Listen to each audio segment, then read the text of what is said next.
오늘 이 아침 함께 보실 하나님 말씀 창세기 25장 27절에서 34절. 창세기 25장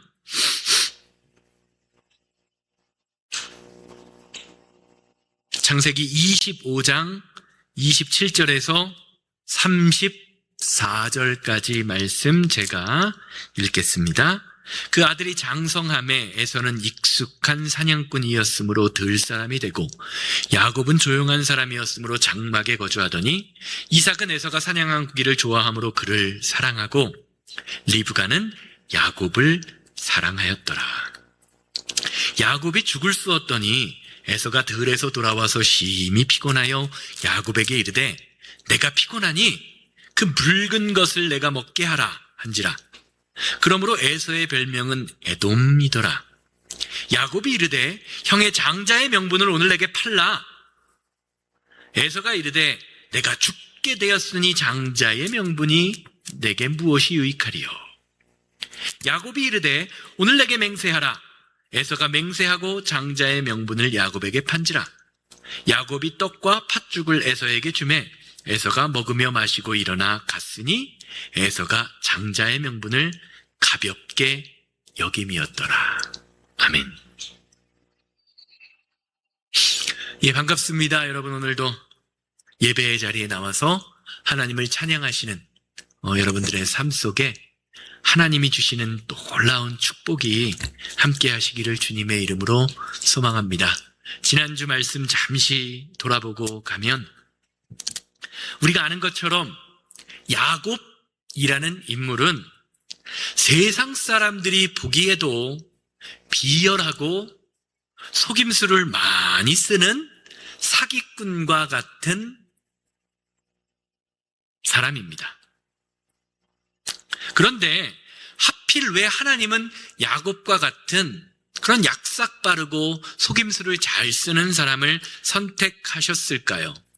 이 점에서 성경, 우리에게 말하고자 하는 성경의 분명한 메시지가 드러난다고 말씀드렸어요. 성경은 완벽한 사람을 통해서 이루어가는 이야기가 아니라 하나님께서 불완전한 사람을, 연약한 사람을, 사기꾼과 같은 인생을 어떻게 변화시키시는가 하는 이야기이기 때문입니다.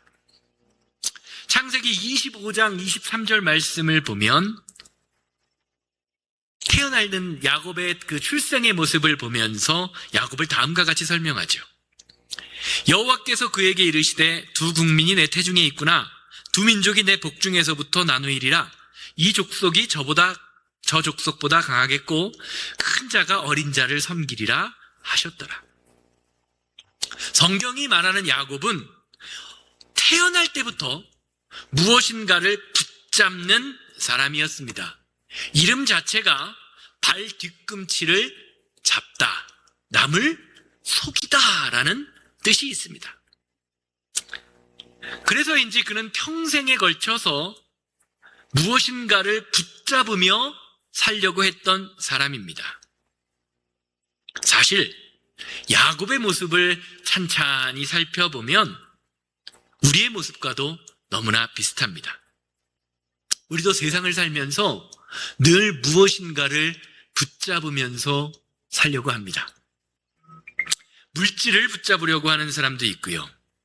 건강을 붙잡으려고 하는 사람도 있고, 자존심을 붙잡으려고 하는 사람도 있고, 관계를 붙잡으려고 하는 사람도 있고, 세상의 쾌락을 추구하며 그것을 붙잡고 살아가는 사람도 볼 수 있습니다.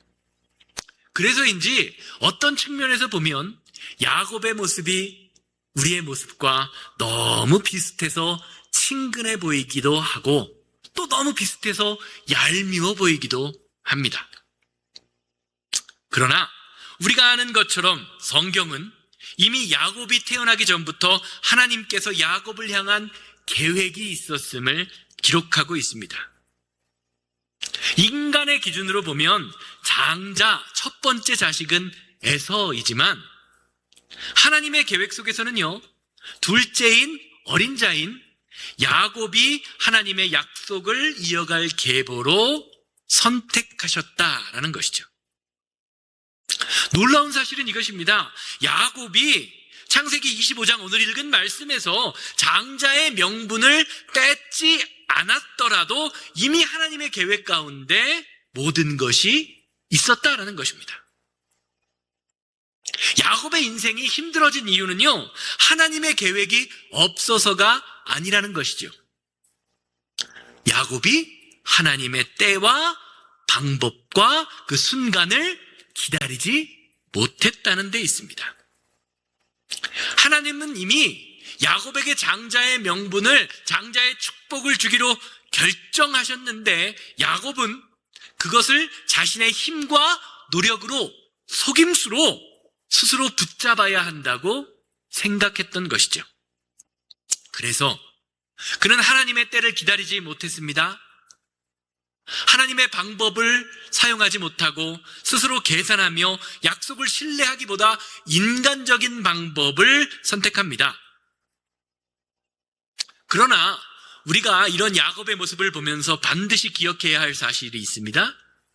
하나님께서 야곱의 속임수 때문에, 야곱의 노력 때문에 장자의 축복을 야곱에게 주신 것이 아니라 야곱의 연약함 속에서도 하나님의 계획을 이루어 가셨다라는 것입니다. 이사야 46장 말씀을 보면 하나님께서 당신의 뜻을 어떻게 이루어 가시는지, 하나님께서 하나님의 방법을 어떻게 이루어 가시는지 이사야 46장 10절 말씀을 보면 우리가 하나님의 계획을 이루어가는 방법에 대하여 알 수 있습니다. 이사야 46장 10절이에요. 내가 시초부터 종말을 알리며 아직 이루지 아니한 일을 옛적부터 보이고 이르기를 나의 뜻이 설 것이니 내가 나의 모든 기뻐하는 것을 이루리라 하였노라. 사랑하는 여러분, 하나님은 모든 일이 시작하기 이전부터 처음과 끝을 아시는 분입니다. 그래서 하나님의 계획은요, 인간의 실수, 인간의 방법으로는 절대로 무너지지 않습니다.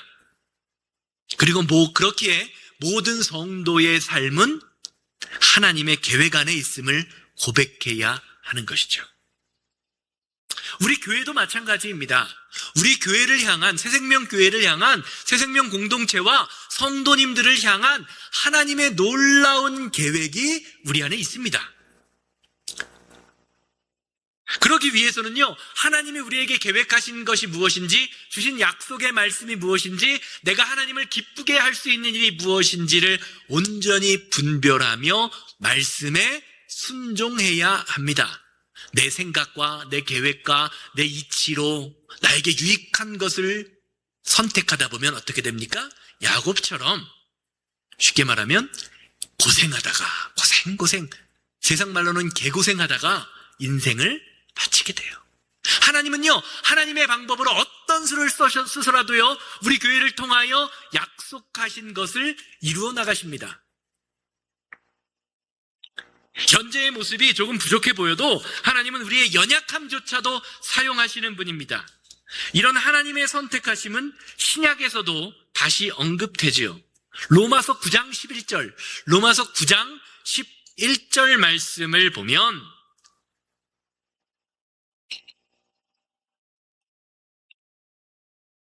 이렇게 증거하고 있어요. 그 자식들이 아직 나지도 아니하고 무슨 선이나 악을 행하지 아니한 때에, 이 야곱의 자식들 말하는 거거든요. 택하심을 따라 되는 하나님의 뜻이 행위로 말미암지 않고 오직 부르시는 이로 말미암아 서게 하셨다. 사랑하는 여러분, 우리가 이 시간 이 자리에 나와 있는 이유, 예배할 수 있는 이유는요, 내가 잘나서 나의 무슨 행위나 공로 때문이 아닙니다. 하나님의 은혜로 말미암아 우리에게 주신 믿음에 반응하는 그 믿음, 하나님이 부르신 그 은혜의 부르심을 받았기 때문에 우리는 나와서 예배할 수 있어요. 이런 점에서 성도는 어떤 사람이냐? 하나님의 부르심에 온전히 응답하는 사람입니다. 우리가 하나님의 말씀에 응답하는 만큼 하나님이 주시는 은혜를 누릴 수 있게 되는 거죠. 생각해 보시기 바랍니다. 우리 주변에 보면, 여러분들 주변에 믿음에 참 본받을 만한 사람들, 믿음이 좋다, 경건하다라고 생각되는 사람들이 있으실 거예요. 그런 사람들의 행동을 보면 공통점들이 있습니다. 그 사람들이 특별히 더 똑똑하거나 의로워서가 아닙니다. 그들의 삶을 보면요, 그들의 삶의 현장에서 하나님의 말씀에 즉각적으로 순종하고 하나님의 말씀에 깊이 반응하는 사람들이라는 것이죠. 말씀을 들을 때 그 말씀이 나에게 주는 말씀으로 알아 순종합니다. 책망을 듣게 되면 그 책망으로 삶을 돌이킵니다. 나를 향한 사명, 나를 향한 부르심이 들리게 되면요, 한 걸음이라도 나아가려고 합니다. 이러한 삶의 순종 속에서 하나님의 은혜가 계속해서 그들을 통하여 드러나게 되는 것이죠. 그러나 하나님이 우리를 선택하셨다라고 해서 하나님이 우리를 선택한 저와 여러분들 같은 성도를 로봇처럼 모든 것이 정해져 있는 세상을 사는 것이 아니지요. 하나님은 우리에게 모든 것을, 우리의 모든 상황 속에서 자유롭게 선택할 책임도 주셨습니다. 신명기 30장 19절, 신명기 30장 19절입니다. 내가 오늘 하늘과 땅을 불러 너희에게 증거하노니 내가 생명과 사망과 복과 저주를 내 앞에 두었으니 그러므로 너와 내 자손은 생명을 택하여라. 아멘. 신명기 30장 19절. 사랑하는 여러분, 성도는 우리에게 주어진 모든 상황 속에서 생명을 택하는 사람입니다. 생명.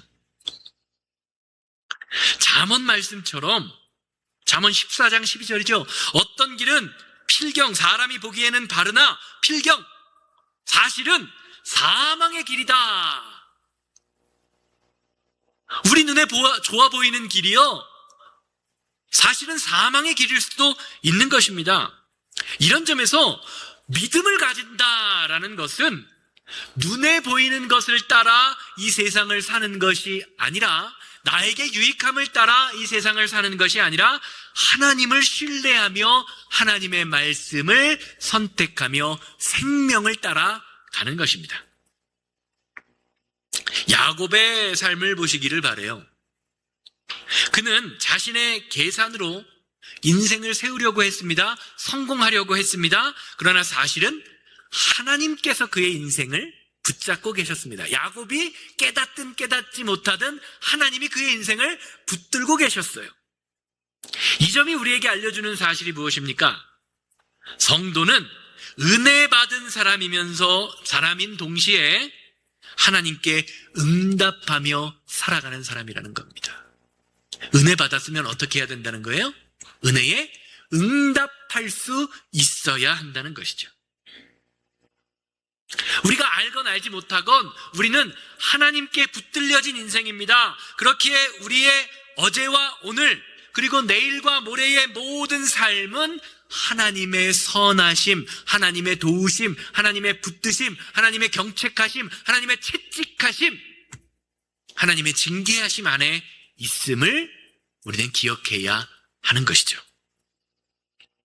하나님은 결국 우리의 삶을 통하여, 우리 교회를 통하여, 우리 공동체를 통하여 하나님의 뜻, 하나님의 선을 이루시는 분입니다.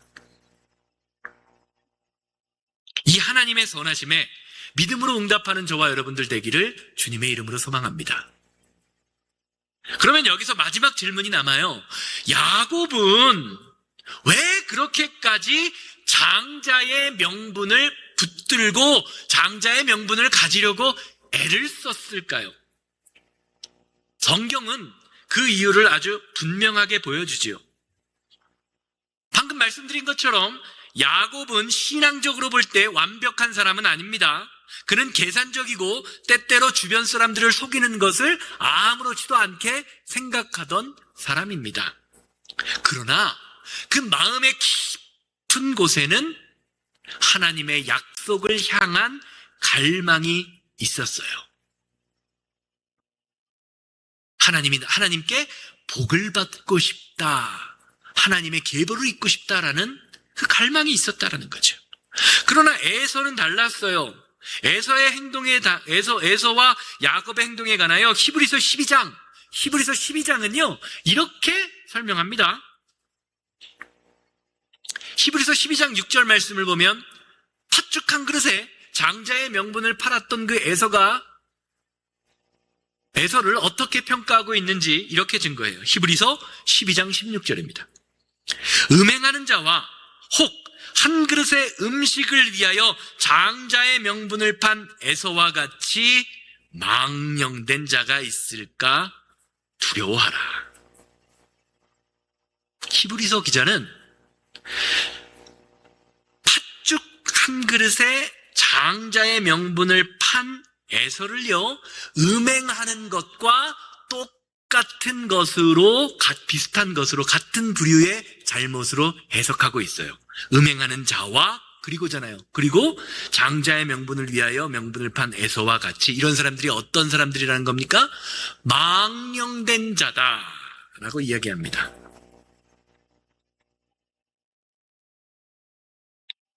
이 망령된 자다라고 이야기하는 거, 우리말에는 이 망령되다 그러면 어때요? 좀 사람이 미친 사람, 정신이 나간 사람을 그 망령 들었나 봐, 그렇게 이야기하잖아요. 망할 령, 뭐 이렇게 해석할 수 있는데요. 이 망령들다의 헬라어 원어의 의미는 거룩한 것을 세속적인 것과 바꾸어 버리다. 거룩한 것을 세속적인 것과 바꾸어 버리다라는 뜻이 있어요. 쉽게 말하면 하나님이 주신 축복을 값싸게 여기는 사람이라는 겁니다. 하나님께 드리는 예배를 값싸게 여기는 사람입니다. 이런 사람이 어떤 사람이다? 성경이 말하는 망령된 사람입니다, 여러분. 거룩한 것을 거룩하게 여기지 않는 것, 하나님의 약속을 소중하게 여기지 않는 것, 영원한 가치를 순간적인 욕구와 바꾸어버리는 것, 하나님께 예배하는 가장 귀중한 시간을 내팽개쳐버리는 것, 나의 사소한 이익과 유익을 위해 내팽개쳐버리는 것, 이러한 모든 행동들을 성경은 망령되다라고 이야기하는 것입니다.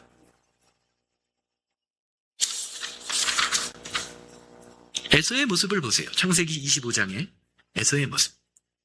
에서는 배가 고팠습니다. 그 배가 고픔 때문에 정신이 나가버려서요, 하나님의 약속, 하나님의 축복보다 그 순간의 배고픔이 어때요? 훨씬 더 크게 보이는 겁니다.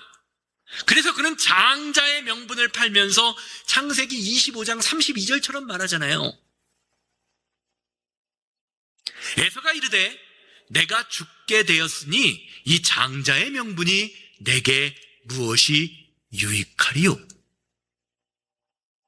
장자의 명분이 내게 무엇이 유익하리요? 사랑하는 여러분, 사람이란 내가 유익하다라고 생각하는 것을 선택하는 존재입니다. 내가 유익하다라고 생각하는 것을 선택하는 존재예요. 그런데 우리에게 문제가 있어요. 인간에게 문제가 있습니다. 죄된 우리는요, 우리의 삶에 진짜 나에게 무엇이 유익한 건지를 분별할 수 있는 능력이 있어요, 없어요? 있어요, 없어요? 없다는 겁니다. 인간은요, 눈에 보이는 것에 쉽게 속고요, 당장의 필요에 순간적으로 마음이 끌리고요, 순간의 감정에 따라 반응하는 존재입니다. 그래서 사람은 종종 하나님께 예배하는 그 영원이라는 가치를 놓치고 순간의 쾌락이나 잠시의 유익을 위하여 나의 만족을 위한 선택을 합니다. 그러면서 자기가 잘했다고 생각해요. 에서의 모습을 보세요. 사냥을 마치고 돌아온 에서는요, 당장의 배고픔을 해결하는 것이 가장 중요한 일이라고 생각했어요. 그래서 그는 그 순간 하나님이 주신 장자권을 헌신짝 버리듯이 내팽개쳐 버리고 팥죽 한 그릇을 선택합니다. 그 사실을 성경은 이렇게 증거하죠. 창세기 25장 34절이에요. 야곱이 에서에게 떡과 팥죽을 주매 에서가 먹으며 마시고 일어나 갔으나 에서가 장자의 명분을 어떻게 여겼다? 가볍게 여겼습니다. 사랑하는 여러분, 우리 인생에서 신앙의 위기, 신앙의 문제는요, 엄청나게 거창한 데서 시작되는 것이 아닙니다. 하나님의 말씀을 가볍게 여기는 데서 시작돼요. 하나님의 축복을 가볍게 여기는 데서 시작돼요. 하나님께 예배하는 것을 가볍게 여기는 데서 우리의 신앙의 무너짐이 시작됩니다. 이 정도는 어떻겠지? 괜찮겠지. 이건 그렇게 중요하지 않을 수 있어라고 생각하는 그 순간 우리의 믿음은 무너집니다. 하나님의 약속보다, 하나님께 예배하는 것보다 순간의 이익이 지금 당장 나가서 돈 몇 푼 더 버는 것이 더 크게 보일 때, 하나님의 은혜보다 지금 하나님 나에게 느껴지는 그 만족감이 더 중요하게 느껴질 때 우리는 에서와 같이 하나님의 말씀, 하나님의 은혜를 가볍게 여김으로 말미암아 망령된 선택을 하게 된다는 거죠. 성경은 이런 에서의 행동을 말라기 1장 2절에서 3절 말씀처럼 평가합니다. 말라기 1장 2절에서 3절입니다.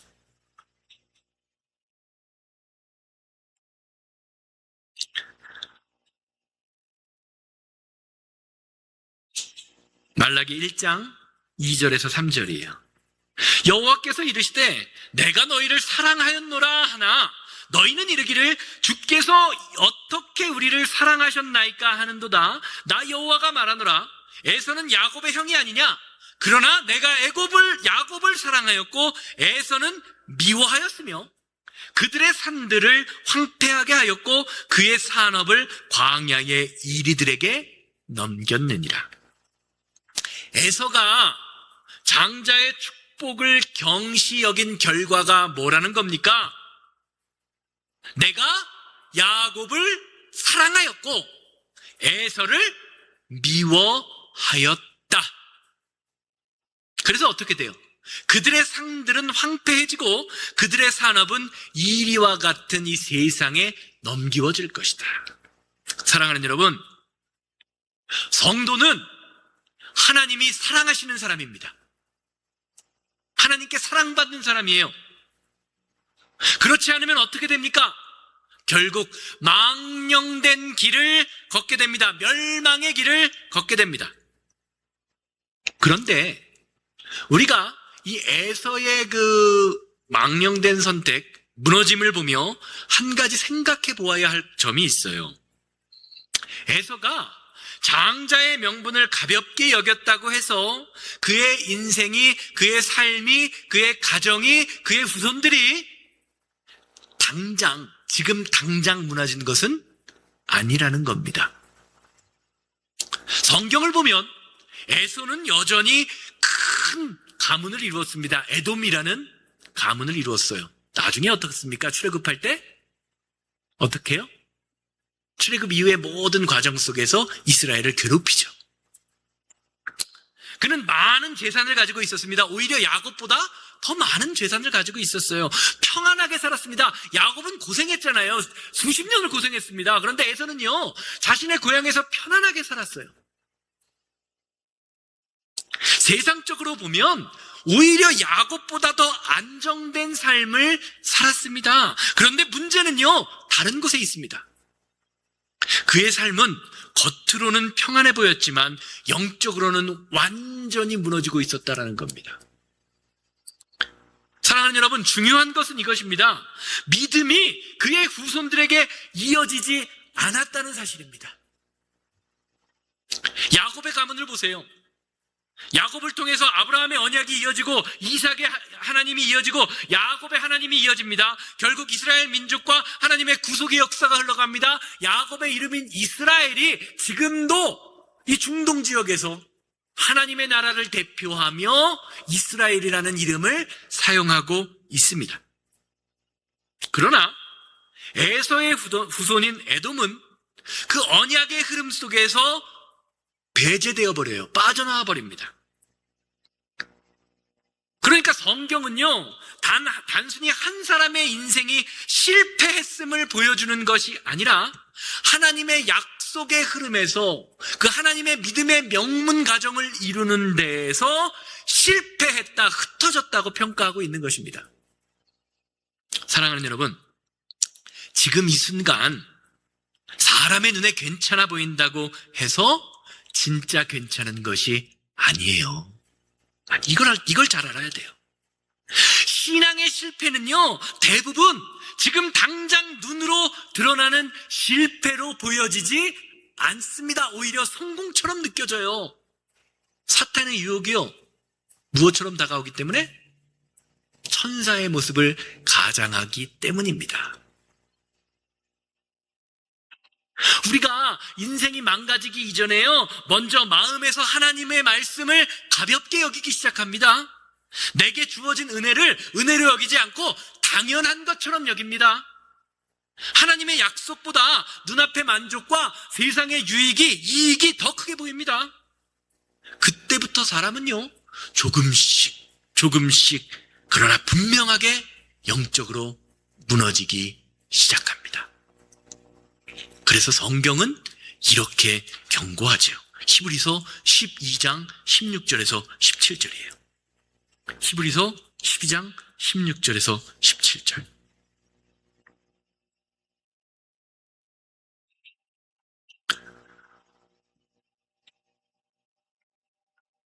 히브리서 12장 16절은 아까 읽었죠. 음행하는 자와 혹 한 그릇 음식을 위하여 장자의 명분을 판 에서와 같이 망령된 자가 있을까 두려워하라.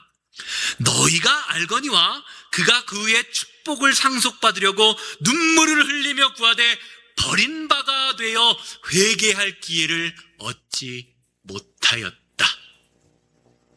사랑하는 여러분, 신앙의 선택은요, 순간의 선택처럼 보이지만 사실은 우리의 미래를 결정하는 아주 중요한 것입니다. 이걸 알아야 우리가 믿음의 선택을 할 수 있어요. 야곱을 보세요. 그가 장자의 축복을 얻은 것은 정당한 방법은 아니었어요. 사실 형을 속인 거나 다름이 없었죠. 아니, 속이지 않았어도 이미 장자의 축복은 야곱에게 가는 것이었습니다. 하지만 정말 중요한 것, 성경이 말하고자 하는 것은 무엇이냐? 야곱이요, 하나님께서 축복받는 장자의 명분이라는 것, 믿음의 계보를 이어가는 그 가치, 믿음의 가치가 무엇인지를 알았다라는 것을 성경은 말하고 있습니다. 쉽게 말하면 에서는 배부름을 선택했고요, 세상의 배부름, 세상에서 성공을 선택했고, 야곱은 내 것을 주면서 나의 만족을 채울 수 있는 세상 것을 내놓으면서 무엇을 선택했어요? 하나님의 약속을 선택했다는 것입니다. 그의 방법은 잘못되었지만 하나님은 그 연약한 야곱을 붙잡아 이스라엘로 만들어 가셨다라는 겁니다. 이것이 성경이 말하고자 하는 메시지입니다. 사랑하는 여러분, 우리의 신앙생활 가운데에도요, 선택의 순간이 늘 찾아옵니다. 그때 우리는 에서처럼 팥죽을 선택할 것인지 아니면 하나님이 주시는 장자의 축복을 선택할 것인지 믿음으로 분별할 수 있어야 합니다. 그런데 그게 쉽지가 않습니다. 신앙생활 해보셔서 알잖아요. 신앙생활은요, 이 관념적인 것, 나는 하나님을 믿습니다, 하나님이 나와 도와주실 것입니다, 하나님이 나와 함께 하시면 나는 승리합니다, 우리가 그렇게 고백하잖아요. 그렇죠? 그런데 막상 어려운 문제가 닥치면 어때요? 그 고백은 사라져버려요. 세상에 바람을 따라 동쪽으로 불면 동쪽으로 움직이고 서쪽으로 불면 서쪽으로 우리의 마음이 움직입니다. 커다란 문제 하나를 해결하고 나면 다 끝난 것 같은데 또 다른 문제가 닥치는 게 인생입니다, 여러분. 평탄한 인생은 없어요. 야곱의 인생을 보세요. 고난의 연속이에요. 오늘 본문 말씀에서 장자의 축복만 팥죽으로 사면 다 끝날 줄 알았어요. 근데 만족함이 없습니다. 아버지를 속여서 축복을 받으면 다 될 것 같았지만 어떻게 됩니까? 형에게 살인의 위협, 너 죽이겠다고 형이 쫓아옵니다. 그래서 어쩔 수 없이 삼촌의 집으로 야반도주합니다. 삼촌의 집에 가도 고생입니다. 20년 동안 고생해요. 그 이후에도 형의 집에 돌아오는데, 삼촌의 집에서도 살 수 없어서 형의 집에 돌아오는데 어떻게 됩니까? 야복강에서 그냥 환도뼈가 부러지는 고통을 당합니다. 형하고 화해하면 다 끝나야 되잖아요. 아니에요. 자녀들 때문에 계속 도망자의 삶을 살아갑니다. 이게 인생이라는 겁니다, 여러분. 이게 신앙생활이라는 거예요. 그러나 그 모든 과정 가운데 누가 계신다는 겁니까? 그의 인생의 뒷배에 하나님이 계신다는 거죠. 반면에 에서의 인생을 살펴보세요. 말라기 1장 4절에서 5절입니다. 말라기 1장 4절에서 5절 말씀입니다.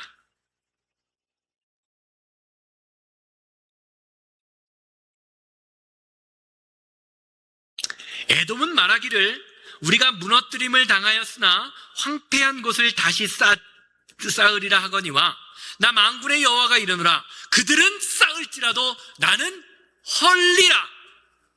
사람들이 그들을 일컬어 악한 지역이라 할 것이요 여호와의 영원한 진노를 받은 백성이라 할 것이며 너희는 눈으로 보고 이르기를 여호와께서는 이스라엘 지역 밖에서도 크시다 하도다. 성경이 평가하는 에서의 모습, 에서의 인생이 무엇입니까? 그들은 쌓으리라도, 에돔 자식, 에서의 자식들은 계속해서 쌓을지라도 하나님은 어떻게 하신다고요? 그 쌓은 것을 헐어버리리라. 하나님이 헐어버리는 인생, 얼마나 불쌍한 인생입니까? 또 성경을 보면요, 에서의 후손에 대하여 다음과 같이 평가하십니다. 오바댜 1장 17절에서 18절이에요. 오바댜, 구약성경 오바댜 1장 17절에서 18절 말씀입니다.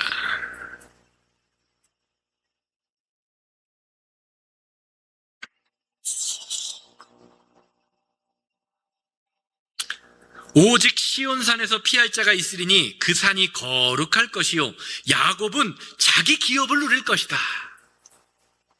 이 기업이라는 것은 하나님이 주신 것이라는 거예요. 기업이라는 뜻은, 성경이 말하는 기업은 내가 이룬 것이 기업이 아닙니다.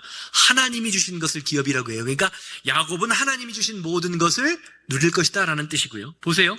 야곱 족속은 불이 될 것이며 요셉 족속은 불꽃이 될 것이요 에서의 족속은 지푸라기가 될 것이라. 그들 위에 붙어서, 그러니까 야곱 족속과 요셉 족속이 에서 족속 위에 붙어서 그들을 불사를 것인즉 에서 족속에 남는 자가 없으리니 여호와께서 말씀하셨습니다. 사랑하는 여러분,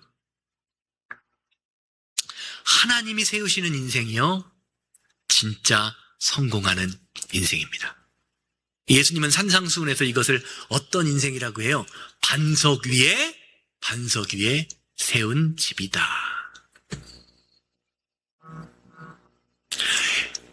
우리 인류의 역사를 보시길 바랍니다.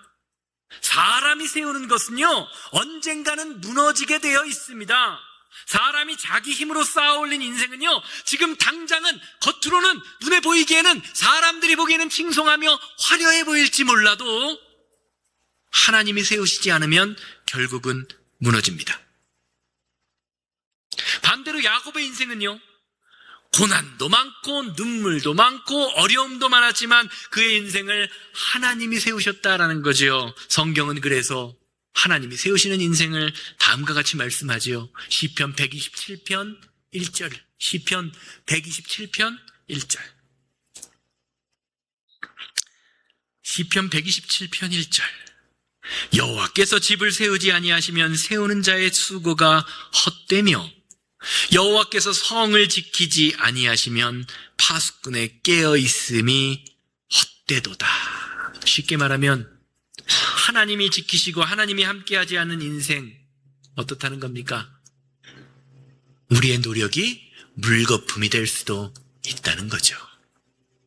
사랑하는 여러분, 겉으로 보기에는, 언뜻 보기에는 아마 에서의 주변에 있던 사람들이 평가할 때는 당장 에서의 인생이 야곱보다 훨씬 더 편안해 보일 수 있었습니다. 야곱의 인생은 고난이 많기 때문이지요. 그러나 성경이 말하는 축복은요, 편안한 인생이 아닙니다. 하나님이 주시는 평안을 누리는 인생입니다. 편안이 아니라 평안이 있어야 돼요. 하나 다른데 완전히 다르죠. 하나님이 함께 하시는 인생, 그래서 하나님이 빚어가시는 인생이요, 참으로 복된 인생이라는 것을 성경이 말해주고 있는 것입니다. 사랑하는 여러분, 우리의 기도는 이제부터 바뀌어야 돼요. 하나님, 내가 내 인생을 세우게 하지 마십시오. 주여, 주님이 내 인생을, 우리 가정을, 우리 교회를 세워 주시옵소서. 바라옵기는 우리 새생명교회가 내 힘으로 인생을 쌓아 올리는 교회와 성도님들이 아니라 하나님의 손에 붙들려 하나님이 세워가시는 인생 되기를 주님의 이름으로 소망합니다. 야곱의 인생을 보세요. 고난. 그러나 그 고난 가운데에서, 고생 가운데에서 하나님이 세우셨습니다. 그랬던 야곱이요, 늙은 노년에 자신의 인생을 보면서 뭐라고 평가하는지 아세요? 창세기 49장 9절 말씀 보세요.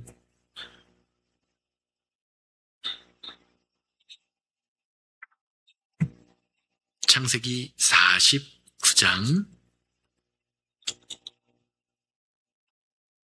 9절 말씀. 야곱이 바로에게 아뢰되 내 나그네 길의 세월이 130년이니이다. 내 나이가 얼마 못되니 우리의 조상의 나그네 길의 연조에 미치지 못하나 어떤 인생을 살았다? 험악한 세월을 보내었나이다 하고. 사랑하는 여러분, 야곱이 평가했던 자신의 인생은 어떤 인생이었습니까? 험악한 인생이었습니다. 그러나 우리가 자신을 평가하는 야곱의 인생을 보면서 중요하게 바라보아야 할 것이 있어요. 바로 이어지는 말씀 47장 10절이에요. 창세기 47장 10절입니다. 야곱이 바로에게 축복하고 그 앞에서 어떻게 했다? 나왔다. 창세기 47장 말씀을 보면요, 야곱의 인생에 엄청난 변화가 일어났음을 보게 됩니다. 그 고난의 시절이 그냥 고생만 했던 시절이 아니었다는 겁니다. 야곱은 젊었을 때, 아주 어릴 때부터 상대방의 축복을 어떻게 하려고 했던 사람이죠? 뺏으려고 했던 사람입니다. 형의 축복을 빼앗으려고 했고요, 삼촌 라반의 축복을 빼앗으려고 했습니다. 실제로 빼앗았어요. 그러나 인생의 끝에 와서 야곱은 더 이상 축복을 빼앗으려고 애쓰는 사람이 아니라 어떤 사람으로 변했죠? 다른 사람을 축복할 수 있는 사람으로 변했습니다. 여기서 놀라운 변화가 우리는 발견하게 되죠. 한 나라의 왕이었던 바로 앞에 서서 야곱이 바로를 축복합니다. 이 축복에 관한 것을 히브리서 7장 7절은 다음과 같이 이야기해요. 축복에서 축복을 받는 자와 축복하는 자의 관계가 어떻게 되는 건지 그 히브리서 7장 7절, 히브리서 7장 7절 말씀 보세요.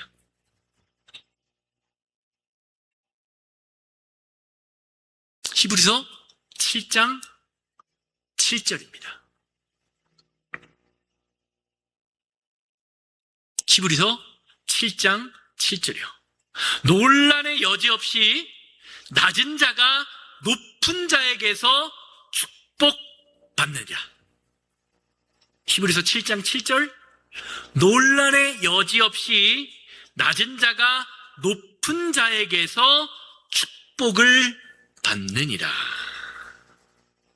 어떤 사람이 어떤 사람을 축복한다고요? 높은 사람이 낮은 사람을 축복한다라는 겁니다. 성경의 배경을 보세요. 창세기 49장의 배경을 보세요.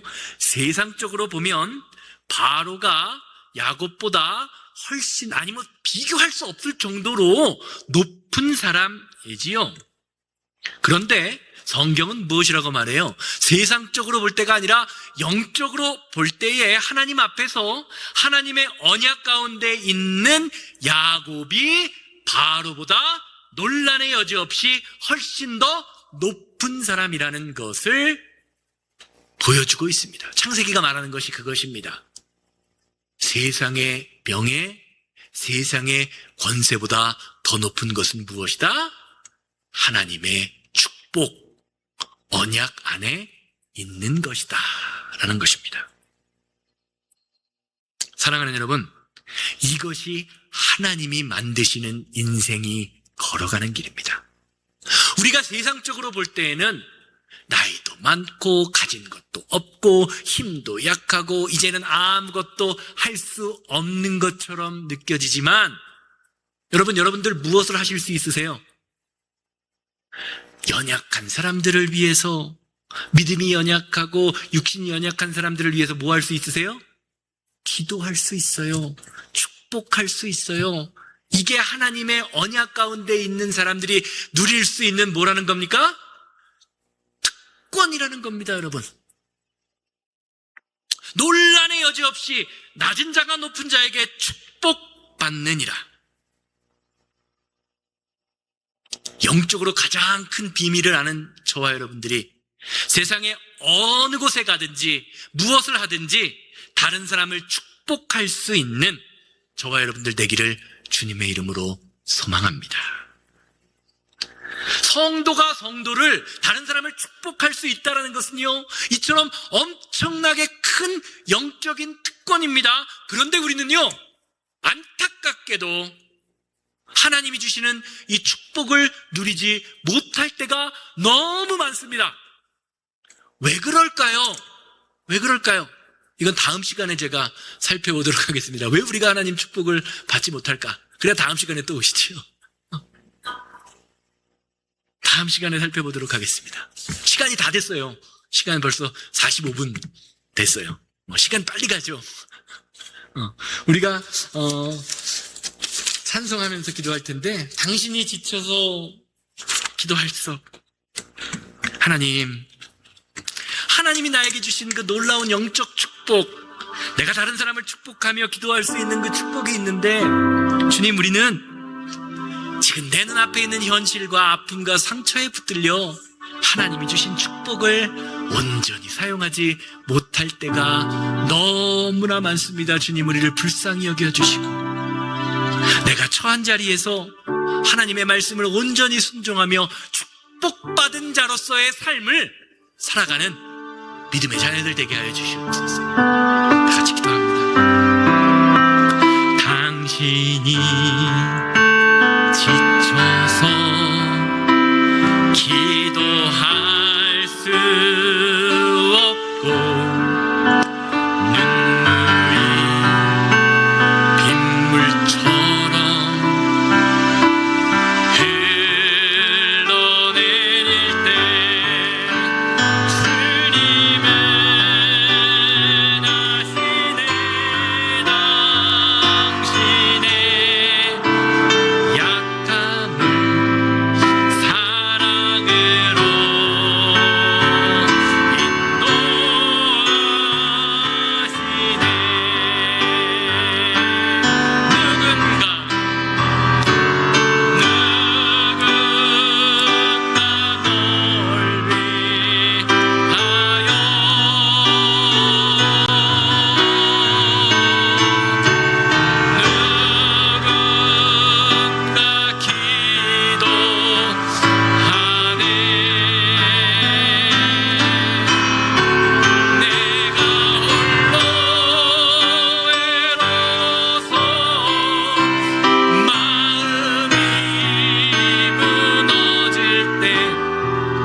때 당신이 누구에게 위로를 얻나. 주님은 아시네. 당신의 약함을 그대 홀로 잊지 못함. 조용히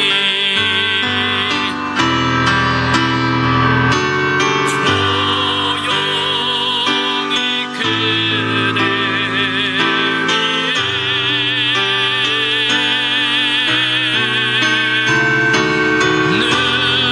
누군가 기도하네.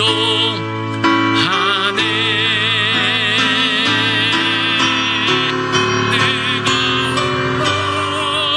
외로워서 마음이 무너질 때 누군가 너 위에 기도, 누군가 널 위하여, 누군가 널 위하여